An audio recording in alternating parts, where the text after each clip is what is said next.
G'day, this is Jim with Urban Self-Sufficiency. I've recently got a gift given to me. I'll overlay what that is here. It's a bit of a mobile garden wall.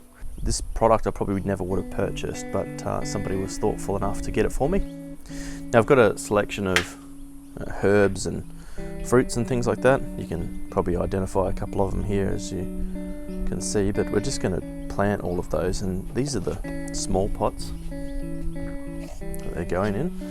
And I'm actually just going to be using the soil from a plant that I'm transplanting. This is going elsewhere.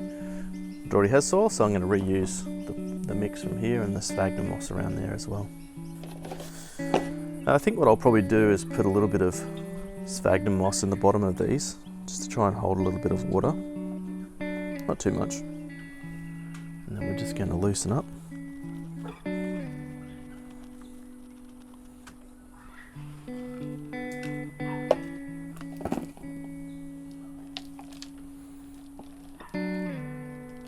Just going to shake off a little bit of the potting mix into the bottom here and just loosen up the bottom of those roots a little bit.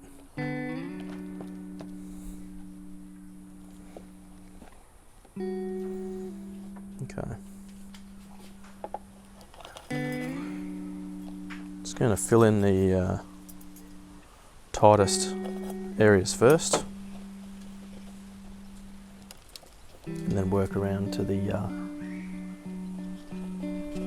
easier parts. Try not to spill,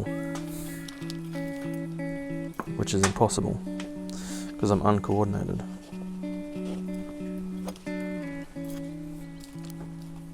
Well, that was relatively pain-free.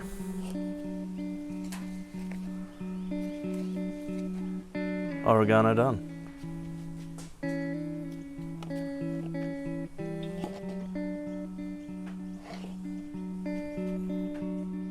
Next one's sage. Again, working from the tighter areas or the more difficult spots. Which for me is the back area. Then the sides. And finishing at the front.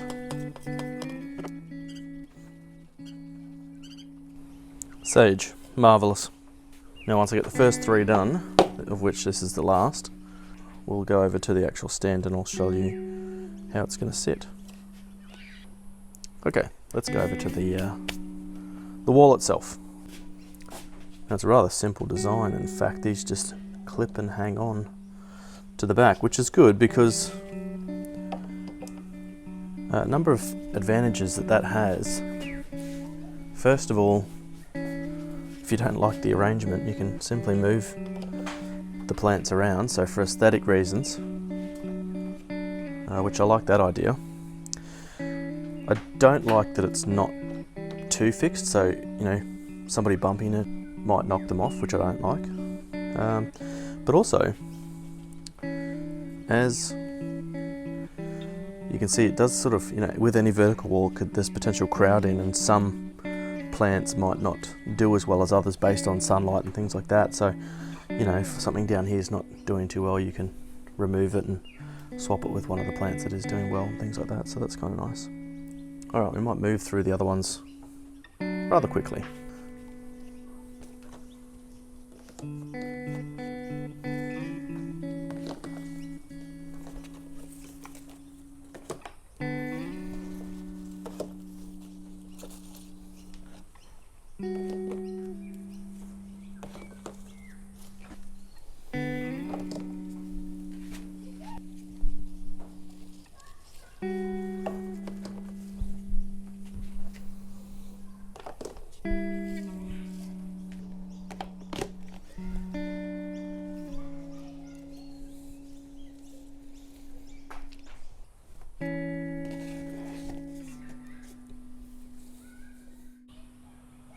Well, there it is in full. I mean, it does look rather impressive, I suppose. Now the way the kit's designed is the back of the pots have these little channels. There's a rather small channel in the bottom of that bigger channel, and that's for the watering system. So it comes with a rather lengthy roll of tubing, and it has these drippers. This is an inline dripper. Well, this is the terminal end.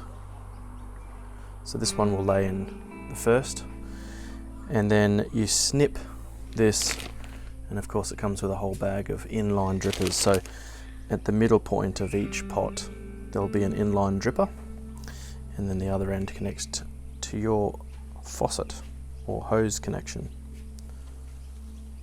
So I think the best way to do this is I'm just going to lay this out, and then I'll come back and snip and put the inline drippers in once the hose is in position.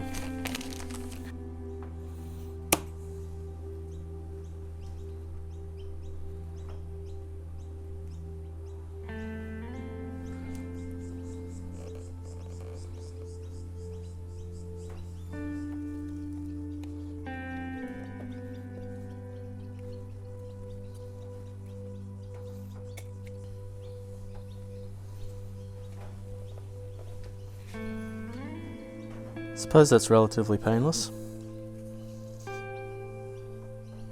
Okay, I'll finish up the rest.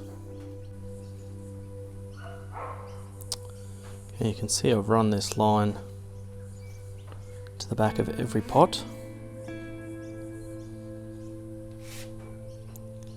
And the larger ones at the bottom have 2 per pot.